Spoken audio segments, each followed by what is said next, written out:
Hello everyone, welcome to my channel. आज हम शुरू करेंगे क्लास 10th की ज्योग्राफी की series, chapter 1 resources and development. तो ज़्यादा देर नहीं करते हुए चलिए पढ़ते हैं चैप्टर को।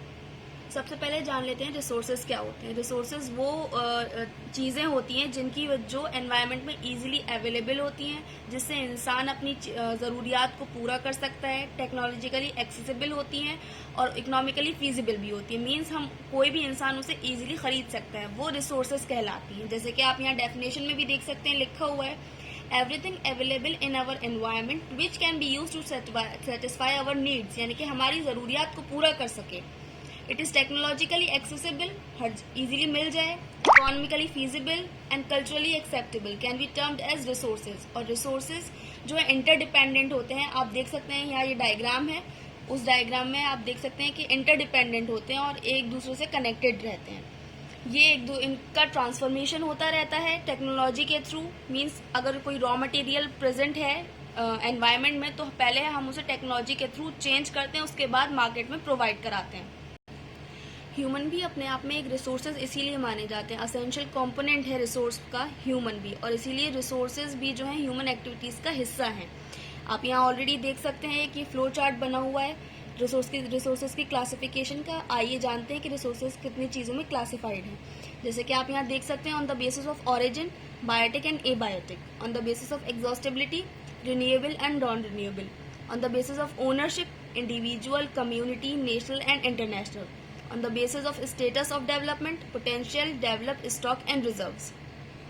आइए जान लेते हैं इनको थोड़ा डिटेल में। On the basis of origin यानी कि biotic resources, abiotic resources. Biotic resources वो रिसोर्सेज होते हैं जो कि लिविंग थिंग्स होती हैं, लिविंग जिनमें लाइफ एग्जिस्ट करती है, सच एज जैसे ह्यूमन बींग्स हुआ, फ्लोरा हुआ, फौना, फिशरीज एक्सेट्रा। एबायोटिक जिनमें जान नहीं होती है, non living things like rocks, metals.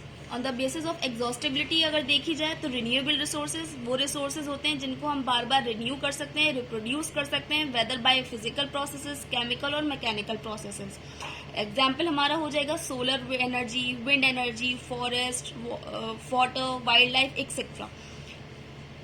Non renewable को देख लेते हैं। नॉन रिन्यूएबल को बहुत टाइम लगता है बनने में, इजीली एग्जॉस्टेबल होते हैं, मींस हम दोबारा इनको रिन्यू नहीं कर सकते, रिसाइकिल भी नहीं कर सकते। लाइक कुछ फॉसिल फ्यूल्स हो गए, मिनरल्स हो गए।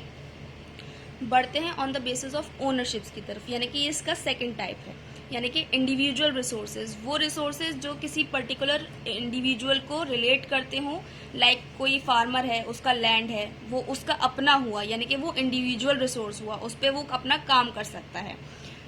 अगेन कम्युनिटी ओन रिसोर्सेज, कोई पर्टिकुलर कम्युनिटी को बिलोंग करता है, कोई जैसे पब्लिक पार्क्स हो गए, पिकनिक स्पॉट्स हो गया, या बरियल ग्राउंड्स हो गए, लोग कोई भी इसको सब यूज कर सकते हैं। कम्युनिटी से मतलब यही है कि कोई भी पर्टिकुलर लोग इसको यूज कर सकते हैं। नेशनल रिसोर्सेज वो रिसोर्सेज होते हैं जिन पे जो है गवर्नमेंट का अधिकार होता है, उनका हक होता है, लेकिन यूज सब लोग करते हैं। जैसे कि रोड्स हो गया, कैनाल्स हो गए, रेलवेज हो गया, ये जो है जो रिसोर्सेज हैं वो सारे नेशनल रिसोर्सेज कहलाते हैं, इसलिए क्योंकि इसे सारी कम्युनिटी यूज कर सकती है। कोई पर्टिकुलर कम्युनिटी नहीं होती कि इसको यूज करने के लिए। जैसे ऑल द मिनरल्स हो गए, वाटर रिसोर्सेज हो गया, फॉरेस्ट, वाइल्ड लाइफ, ये सब चीज़ें जो है सब लोग यूज करते हैं।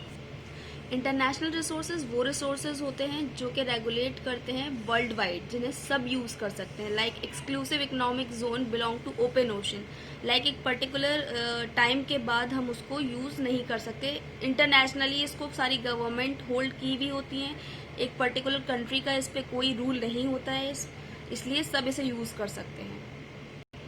On the basis of status of development, potential resources वो रिसोर्सेज होते हैं जो किसी भी रीजन में पाए जाते हैं, मिलते हैं, लेकिन उनको हम यूटिलाइज नहीं कर पाते। क्यों? क्योंकि वो फुली डेवलप नहीं हुए होते हैं। लाइक राजस्थान और गुजरात में विंड एनर्जी और सोलर एनर्जी है, लेकिन हम उसे अभी पूरी तरीके से डेवलप नहीं कर पाए, इसलिए हम उसे यूज नहीं कर पाते। डेवलप रिसोर्सेज वो रिसोर्सेज होते हैं जो कि हम टेक्नोलॉजी के मेथड से उनको फुली यूटिलाइज कर सकते हैं। स्टॉक रिसोर्सेज वो रिसोर्सेज होते हैं जो एनवायरनमेंट में प्रेजेंट होते हैं और हमारी नीड्स को भी पूरा कर सकते हैं, बट हमारे पास इतनी टेक्नोलॉजी नहीं होती और ना ही हमें पता होता है कि उस टेक्नोलॉजी के यूज से हम उसको कैसे यूज कर सकें।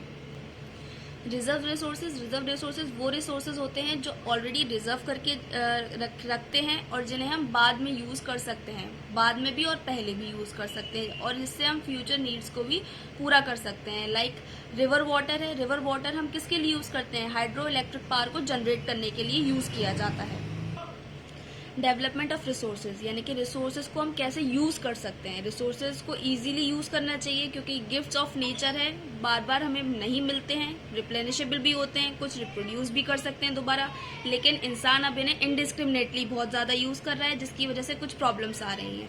Like major problems, depletion of resources for satisfying the greed of few individuals, accumulation of resources in few hands, कुछ के हाथ में दे दिया जाता है जिसकी वजह से कुछ लोग बहुत अमीर हो जाते हैं और कुछ लोग बहुत पुअर रह जाते हैं।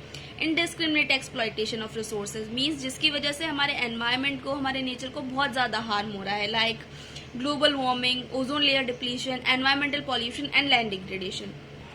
इसीलिए रिसोर्सेज का इक्वली डिस्ट्रीब्यूशन ज़रूरी है और उनका सही से इस्तेमाल भी ज़रूरी है, वरना हमारा जो फ्यूचर है प्लैनेट पर, हमारी अर्थ पर, वो डेंजर में आ जाएगा। अगर हम रिसोर्सेज को नहीं यूज़ करेंगे सही से तो वो कभी ना कभी ख़त्म हो जाएंगे और उसके बाद फिर किसको प्रॉब्लम होगी? हमें ही, ह्यूमंस को ही सबसे ज़्यादा प्रॉब्लम होगी। इसीलिए ये सस्टेनेबल डेवलपमेंट का भी एक इम्पॉर्टेंट पार्ट माना जाता है और इनकी इसीलिए रिसोर्स प्लानिंग होना भी बहुत ज़रूरी है। आइए जानते हैं सस्टेनेबल डेवलपमेंट क्या होता है।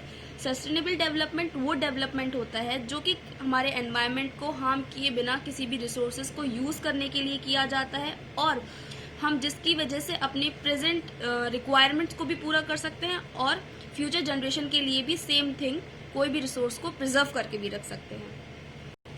रियो डे जेनेरियो अर्थ समिट क्या थी? वो 1992 में, जून 1992 में हुई थी। इसमें 100 स्टेट्स थी। फर्स्ट टाइम ब्राज़ील में हुई थी। ये फर्स्ट इंटरनेशनल अर्थ समिट थी। ये भी क्यों हुआ था? इसमें भी हमारे एनवायरनमेंट प्रोटेक्शन के लिए क्या क्या गोल्स होने चाहिए, कैसे उसको यूज़ करना है रिसोर्सेज को, इनके लिए रियो डे जेनेरियो अर्थ समिट फर्स्ट टाइम हुई थी।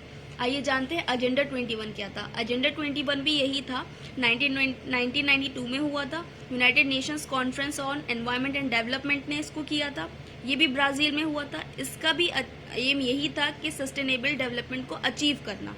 It is an agenda to combat environmental damage, यानी कि एनवायरमेंटल डैमेज से बचा जा सके, पॉवर्टी से बचा जा सके, disease through global cooperation on common interest से बचा जा सके।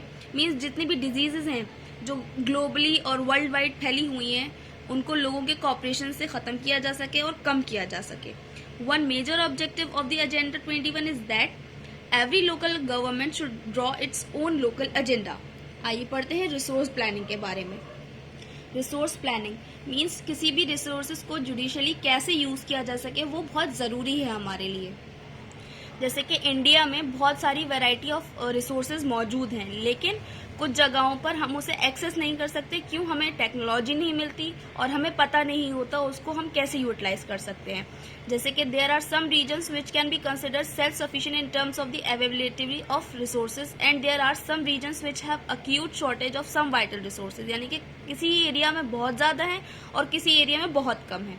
For example the states of Jharkhand, Chhattisgarh, Madhya Pradesh are rich in minerals and coal deposits, यानी कि हम यहाँ पर मिनरल्स बहुत ज़्यादा पाए जाते हैं और कोल डिपॉजिट्स भी बहुत हैं। Arunachal Pradesh has abundance of water resources, यहाँ पे बहुत ज़्यादा वाटर रिसोर्सेज पाए जाते हैं, but lack in infrastructural development, यानी कि इंफ्रास्ट्रक्चर डेवलपमेंट की वजह से वो रिसोर्सेज यूटिलाइज नहीं हो पाते।